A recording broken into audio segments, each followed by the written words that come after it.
మా బాధలు ఏంటంటే మీరు షెడ్యూల్ ప్రకటించి గ్రామీణ ప్రాంతాలలో ఎక్కడికక్కడ నేను వార్డు మెంబర్కి పోటీ చేయాలి, నేను సర్పంచ్కి పోటీ చేయాలి, నేను ఎంపీటీసీ పోటీ చేయాలని చెప్పి అనుకుంటోళ్ళు ఏం లేదా అని చెప్పి ఇప్పుడే కూర్చోబెట్టి దావతులు ఇచ్చే పరిస్థితికి వస్తే డబ్బులన్నీ ఖర్చు పెట్టిన తర్వాత ఇవాళ అసలే దసరా పండుగ, అసలే బతుకమ్మ పండుగ, నిన్న మీరు షెడ్యూల్ ఇచ్చిండ్రు, నిన్న నుంచెల్లే ఉత్సాహం మొదలైంది.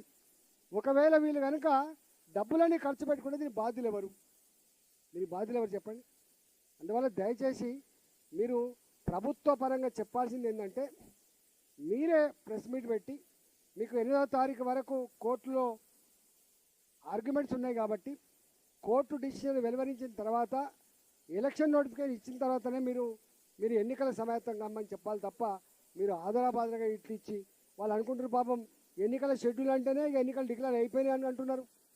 ఇవాళ మొత్తం రిజర్వేషన్లు ఇదొచ్చింది అదొచ్చిందని చెప్పి ఆతృతపడుతున్నారు. కాబట్టి ప్రభుత్వం ఇంత పెద్ద గంభీరమైన విషయాన్ని బీహార్ ఏం జరిగిందో చూసిన తర్వాత, మహారాష్ట్రలో కూడా ఏం జరిగిందో చూసిన తర్వాత తెలంగాణ ప్రజానికాన్ని వంచకూడదని చెప్పి